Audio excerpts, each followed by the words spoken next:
Thank you so much for being here early. It's so great to see everyone for day 2 of Crossroads.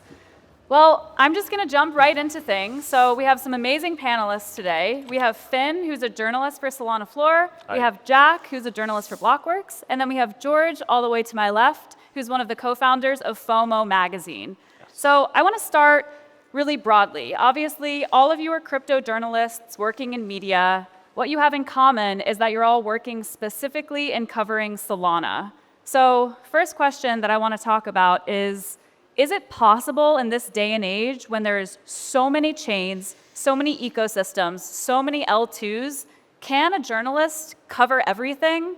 Or is this trend of being really niche and specific and only covering one chain really the way that media and journalism is going to evolve over the next 5 to 10 years? So Finn, maybe we'll start with you and then kind of go down. So I think the short answer is no. You can't be everything everywhere at once. You can't cover everything in the detail that it needs to be covered at across every single chain.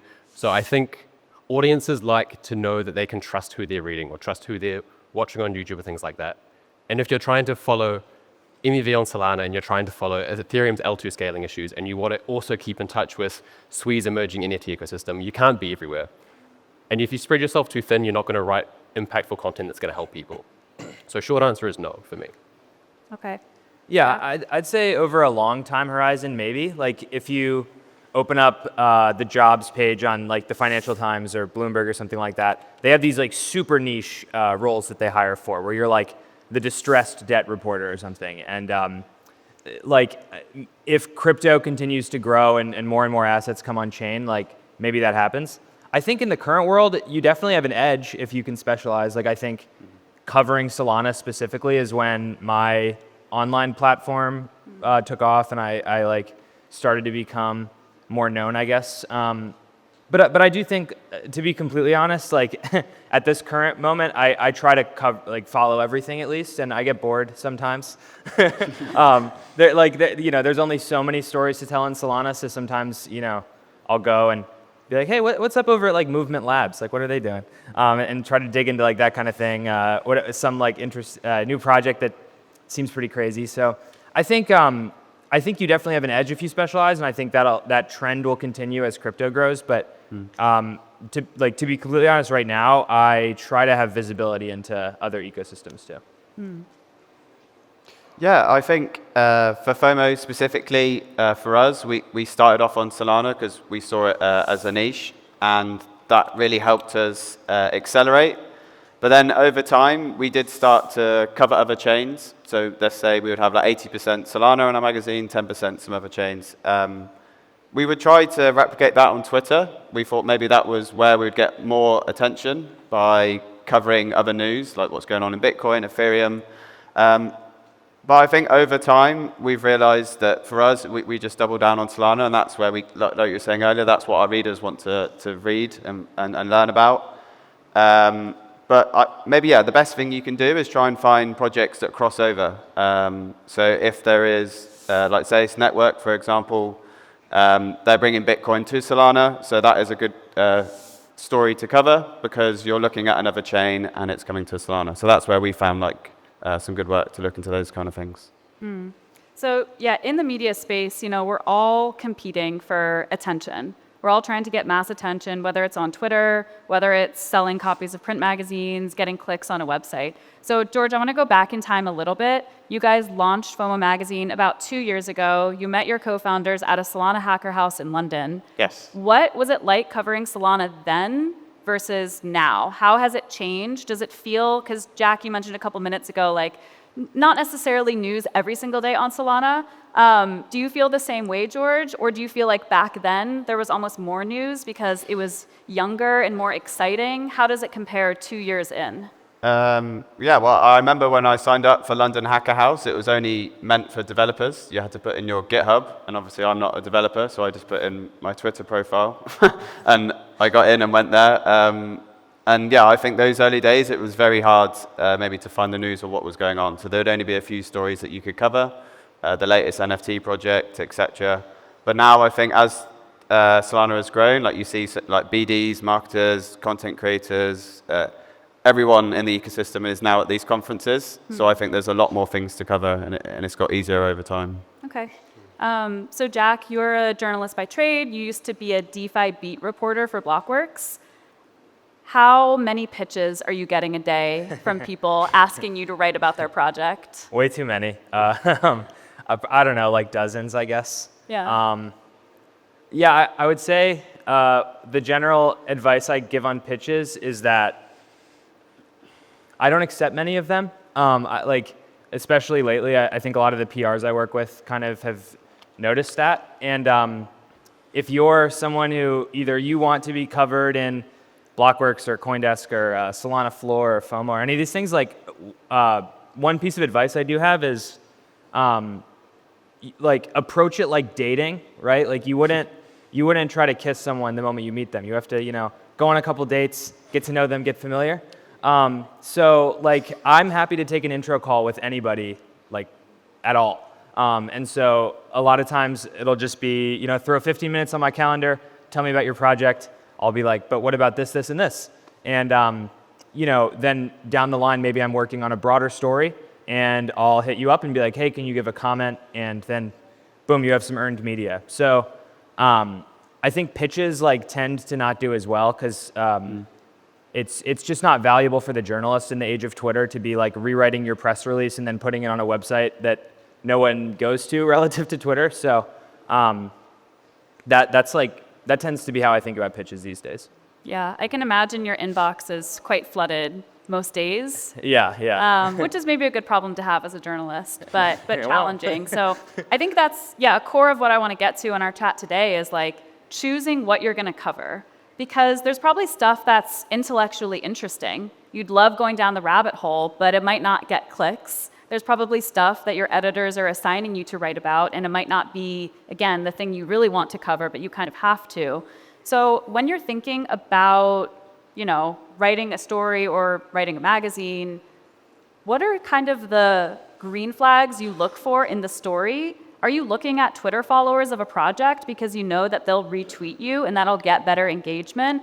Are you looking at projects that have massive TVL and that's an indication that there's a lot of interest there? What are some of the green flags when vetting a story versus the red flags? What is something you see and you're just no, I'm not touching that? So Finn, maybe we'll start with you. Yeah, I think it's not an exact science. I think you can't say we'll only cover something if they have 5,000 followers, because in today's world, you can just buy 5,000 followers on Twitter. And you're not going to check which ones are bots and which ones are actively engaging. So it has an impact, but it's not kind of the be-all and end-all. I think if we follow the kind of perpendicular axes of the term that was popularized by Fafo guy, if you fuck around and find out, we kind of follow the same thing with Twitter followers and the value of a story. If the value of a story is super high and the follower count is low, it's probably still worth doing. But at the same time, that also goes the other way. And if the story is small, but the project is really big, it's also probably still worth doing because that still does have a great audience and they'll still be interested to hear what your kind of niche media and expert take is on that particular announcement. Yeah, I think for me, that's very true what you just said. For FOMO, we're quite nomadic. So, for example, a few weeks ago, I was in Sri Lanka at Former City. Then I was in Bali, and our team seems to separate and go to different countries. So what I'm trying to say is that we normally try and find teams or projects from that area that we're going to. So doesn't matter about the follower count or what they're doing. It's who is the best team or who is providing the most value, who should be put in our articles, in our magazine, in that area. So for example, in Sri Lanka, I interviewed both Faraj and Bobby that started Former City. They did something in Argentina before. I sadly couldn't go, so I really wanted to know what they were building and what their future plans were. And I think recently they went to Kazakhstan to look at a place to do their next pop-up. So yeah, for me, it's normally about the area that I go to. I want to see what's going on in that country. Yeah, I would retweet what these guys said. And one, speaking of Twitter followers and so forth, one thing I would emphasize is if you want to go play, this is just practical advice, this is not really related to journalism, but I find that if you really want to go places in crypto, you need to be on crypto Twitter and building a brand on there. I saw a lot of follower increase when I started covering Solana, and people started just like hitting me up trying to hire me for other jobs. And I love Blockworks, and I said no. But I think like it's really funny how much just having a lot of organic Twitter followers, like it's pretty obvious if you're botting your account and it's like 120K followers and like 1 like on the most recent post. But if you have like a real organic Twitter following, I can't stress enough, that like opens a lot of doors in the crypto world. And I want to jump on that quickly and just add something. For crypto native people, if you want to learn something and if you want to dive deeper into something, you're not going to go to Google and type it into a search engine. You're going to go to Twitter and you're going to put in the search box and you're going to search keywords for the story. And that's kind of where the audience is. So that's also where you need to be optimizing for in many ways. Yeah, I tell everyone like the best way to understand crypto culture is just getting on Twitter, and then people are like, who should you follow? And then you give them a short list, and it's fun looking at how that short list has also changed through the years, some of the influencers. But one thing that kind of your comments, Jack, made me think of, and I want to kind of put a scenario out there, because you have your own brand. You have Jack, yourself, as a journalist, and as you mentioned, covering Solana more, you're kind of getting more traction. But you also work for Blockworks, and that's a huge media organization. I'm sure most people in this room have heard of Blockworks, read Blockworks, maybe gone to one of their events. Scenario, let's pretend you get alpha on a really, really juicy scoop. This is something big, like you heard about Trump before it was launched. How do you decide whether to announce it on your own account, which could get insane traction, versus announcing it through Blockworks and then maybe retweeting your article, et cetera? Like, what is that dynamic like? Balancing building your own brand, competing for attention for yourself, which will extend outside of your tenure at Blockworks, versus, releasing the scoop through the company? Yeah, I think that question comes down to the way that the way that we intake information. A lot of people have said Twitter is the media now, like media is dead, or like TikTok influencers are now the news. But like, if you look at those TikTok influencers, they're citing AP articles and like scrolling through them in the background. So like the print article matters to give context and information, and like it's much easier to tell a full story in a print article than in a tweet. But I think the two things can feed into each other, obviously. So I will, I'll tweet like a thread of like an interesting scoop that I get or something like that. The thing that sucks is the alt accounts on Twitter that are like somehow get all the scoops before I do. And if you're running one of them, please stop. But yeah, I think the two things can feed into each other. But I would say that your Twitter post also needs the full article, because the full article does matter to give the context. Yeah. I think what's interesting, like looking at the three of you on stage, so Finn, obviously you're part of the Solana Floor team, you're a journalist there. However, we do run a Twitter page that is really popular, and we do a lot of breaking news on Twitter. So that's one of our main mechanisms for getting attention for Solana Floor, is just being early on Twitter. Jack, you're with Blockworks. That's more editorial focused in my mind. Yes, you guys are big on Twitter, but you're also publishing, dozens of articles a day. I mean, you must have massive traction on the website. Then we have George. You're a very unique one on this stage because FOMO is a print magazine. Yes. You started building a Twitter following, but you shifted much more of a focus into print, like you mentioned, going to conferences, traveling, distributing the magazine in person. Yep. So is print dead? Is print not dead? Has print shifted into online editorial coverage? Like, George, what's your take on that? Yeah. When we first started out, I think, like everyone, it was like, okay, we're going to do a newsletter. We're going to create some content. That's the route we're going to go down. We wanted to stand out. We wanted to be different. We thought, let's try a magazine. It started out as just a hobby. We went to NFT Paris a couple of years ago, handed it out for free. And then as it grew over time, we started to get some traction. Like I said, we went to some hacker houses. We had a booth. We were fortunate that Bonk sponsored it very early on. And then we moved into video content and articles and Twitter, and that's where we really started to grow. But then over time, the magazine was still there, and it still got a lot of attention. And that was a surprise to me, if I'm being honest. But the more we've put more and more effort now into the magazine, we're seeing great traction. Everyone loves it. It's like a collector's item. So yeah, in answer to your question, no, I don't think print is dead. I think it's still very much alive. I'm sure anyone out here would love to be on a front cover of a magazine if you ask them. So that's always going to be there. You're never going to lose that kind of pull to that. And then, yeah, having an interview inside, etc. Yeah, I don't think that's going to go away anytime soon. Yeah. I think print breeds a really loyal follower base. So you'll have people who are coming to Crossroads and they can't wait to get their hands on the FOMO magazine in a way that online first outlets kind of don't have that loyalty base because there's so much attention, so much flow of news. And I think that's something FOMO has done really well, is that you guys have really solidified like a really passionate base of people who just love FOMO for what it is. Yeah. So yeah, commend you guys for that. And both FOMO and Solana Floor have magazines here. If you Yes. still We have do. ones Yes. around, so Big pick them up. Jack. They're beautiful. Big fan. Yeah. Yeah, 2 magazines in one conference. It's good to see. Yeah, yeah. I think this is the first Solana conference with 2 print magazines. So more to come. Jack, you mentioned something a couple minutes ago. You joked about the alt accounts on X. This is kind of a question for Jack and Finn as more of the daily news, editorial coverage guys. How does the algorithm of X affect what you're writing? So for example, maybe you have a press release under an embargo, you're working on a story, but then news happens on X or something goes super viral. Are you going to immediately jump ship and try to cover that thing that DGen News just broke and you want to get on top of that story? Like, how do you balance what you're seeing on Twitter versus the pitches versus your own research? Because from my perspective, there's so much information out there. Like, we are just flooded constantly.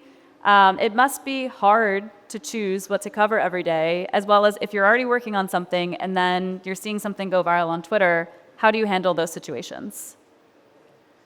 Yeah, I think I would say that like don't optimize for the algorithm, honestly, because the algorithm doesn't love you back. And we like journalists have made this mistake in the past. Like BuzzFeed got super reliant on the Facebook algorithm, raised it like this huge valuation, and now it's like AI slop basically. And so like Twitter is a great tool. I don't like that Elon throttled links. That's a bummer. But I still enjoy, like, I actually just have a lot of fun on crypto Twitter. The recent discourse about base and coining and all this was like just super fun to follow. Tokenized babies, that really got me laughing.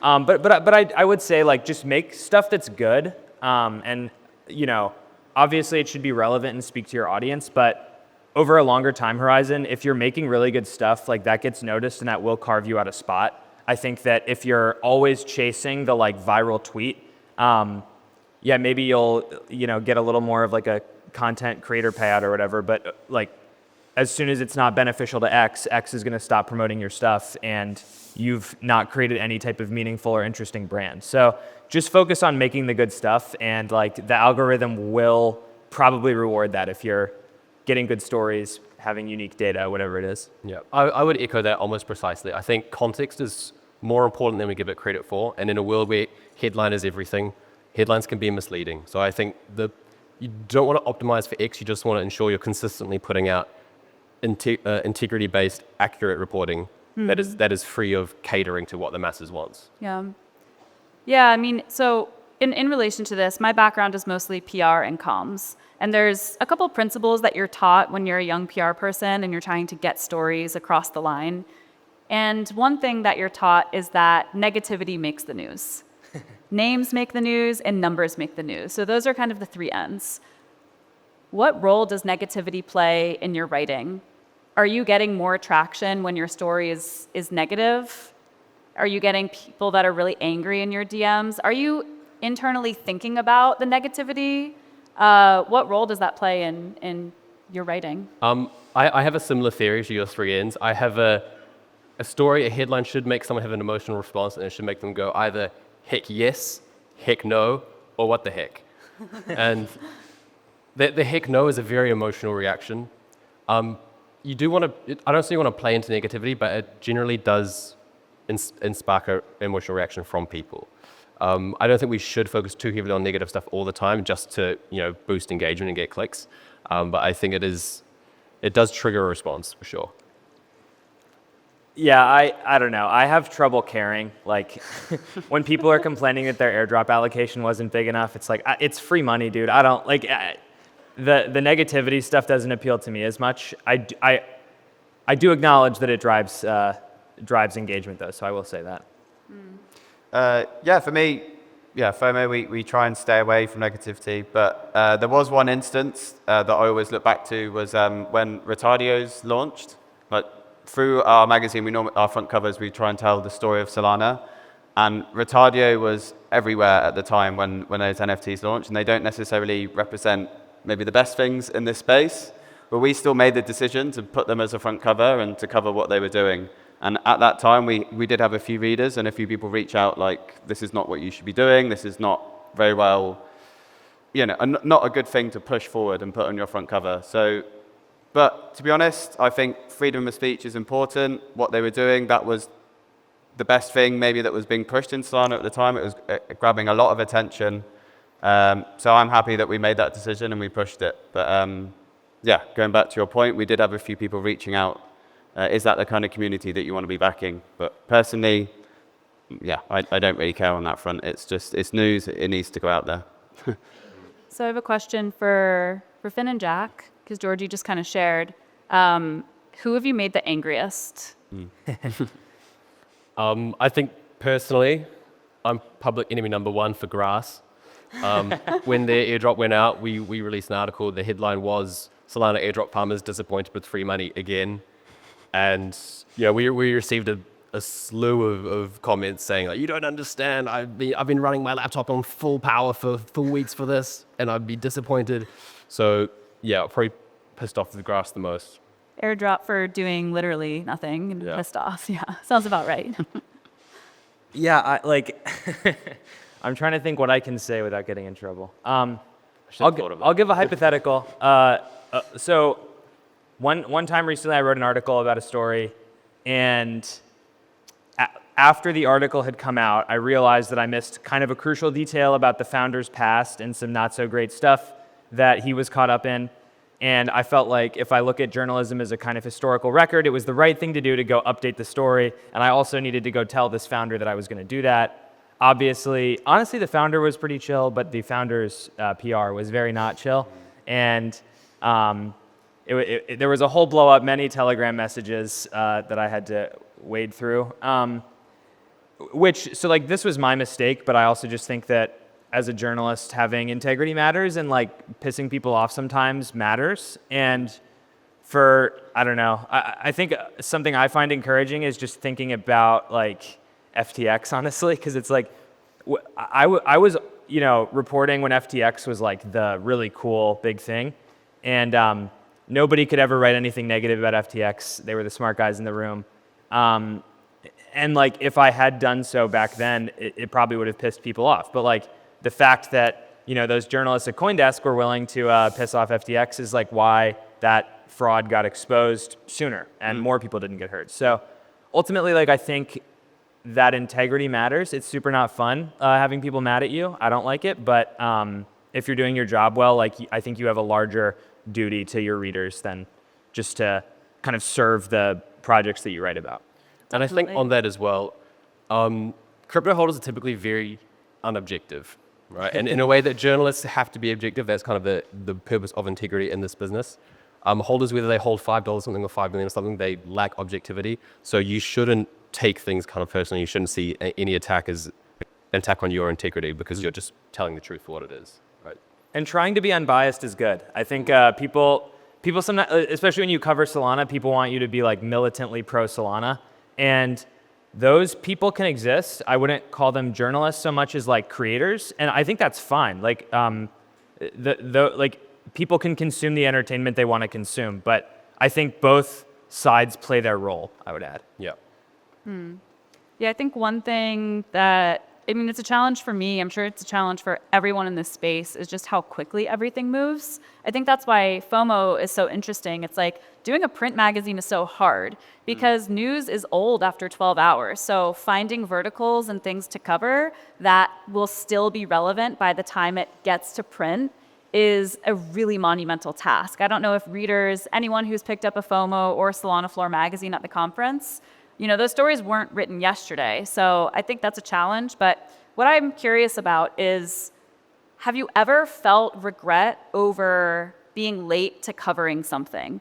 Can you think of any recent examples where you're oh man, like maybe Trump happened and you were a little bit late to covering it, but you still kind of had to cover it. I guess the question is like, yeah, do you ever have that kind of regret over not being as early as you want to, but then you still have to cover it? Obviously, yes, right? Obviously, we want to be everywhere as much as we can, and we want to be the first to tell the story. That's, unless you have a newsroom that has 100 reporters in it, that's just not the reality. So you do your best, and kind of the later you are, the more context you have to add. So I think it's a trade-off, that if you are really, really early and you are right on time, you have to sacrifice wider context. And then the later you are, the more context you have time to add. So you just find the balance, find the trade-off. I think I get scooped by Twitter a lot, as I mentioned. So that always, I think another one I missed was Athena. When Athena came out, I was talking to a guy, and I was like, this sets off alarm bells. This is weird. Like, how are you having this delta neutral trade with like 40% yield or whatever it was when it came out? But Athena's doing great, and I just missed the boat on that one and was too late. So it happens. Yeah. Yeah, I think for FOMO, we do try and catch the latest news as soon as we can, and we normally do that on our Twitter. But in terms of the magazine, we're quite lucky because it runs monthly. If we do normally leave it quite late to print the magazine, it's normally a week before. So we've got those 3 weeks to capture all of that news. If we don't capture it in that period that we're printing, it will just go into the next edition. So we're quite lucky on that front. But there's obviously been a few projects in the past on our Twitter. We've tried to get there first because you're more likely to get engagement. Maybe you want that first Twitter space, etc. I think Trump was probably, you mentioned it, probably the main one for me. Personally as well, like I would have liked to jump in on that, but I was very, very late to the point where I just thought there's no point in even covering it now. Everyone had already done it, so. Oh, I also, the week before the Millet meme coin came out, I started hearing rumors that a new country coin was dropping. And I was like, it probably won't be that interesting. And I was like, shoot, man, that would have been, I could have, hopefully Actually, on that, so from the Trump coin, I then started to realize that more presidents were potentially going to do that. So I started following other accounts, presidents' accounts, turning their notifications on, thinking, now I'll be the first one to get there. Sadly, that didn't really work because a few of the other coins that launched. I don't know if it's were sad that there weren't more. Maybe that's true. Yeah. But that's a good strategy, though. That's sad in terms of breaking the news first, maybe. Yeah. That didn't really work in the end because that died out quickly. It's a strange timeline that we're on right now where you're following presidents on Twitter with notifications on in case they launch a meme coin. Yeah, even definitely. 2 years ago, it would have been a weird thing to know about. All right, we just have a couple minutes left now, so I want to ask you one of my favorite questions that I always ask journalists, which is, what is your relationship to crypto? How often are you using Solana? Are you angel investing in projects? How do you balance working in the space, maintaining integrity, unbiased, as well as actually going deep enough and using the tech so that you're able to cover it? I think you kind of have to be using the tech every day because that's the only way that you're going to stay really, really up to date with what's going on. I think me and Jack spoke about this yesterday. Following the SIMD 228 story was absolutely fantastic. I think it's one of the most interesting things that's happened in our ecosystem for a long time. And if you're not engaging with Solana every single day, you wouldn't really understand the intricacies of that. So I think to accurately do the job, you need to be involved pretty much every day. Yeah, I agree. Journalists should play around on chain. I do. But the Blockworks editorial disclosures are all live on the internet. You can check them out. And basically, none of us own a significant amount of crypto. I own some, but not enough to meet the disclosure threshold. And we've caught some flack for this. And I would just advocate for the fact that it is important for journalists to be unbiased. I don't angel invest. I'll disclose that right now. I have no angel investments. There's no hidden bags or anything like this. And I think that stuff is great until it's not, if that makes sense. It's again, with the FTX example. If I had equity in FTX and I didn't disclose it and I was writing all these great things about it and then FTX collapses, that really doesn't serve readers well. So I absolutely agree. Journalists should play around on chain and use small amounts of money to just see how these protocols work. But I also personally don't invest a ton of my net worth in crypto, and That's a choice a lot of journalists make, and I think it's probably the right one.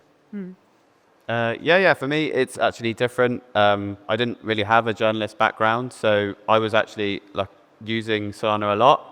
I came from buying NFTs, trading, trying out all the protocols like very early, and then I kind of became a journalist, I suppose, and a content creator. So my journey has been different there, and I feel as though I think it's very important to kind of give back to the community and use Solana.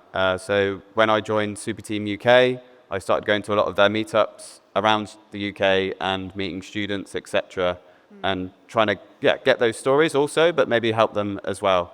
And I've angel invested once so far in a team called Bulk, which I'm looking forward to their launch in a couple of months.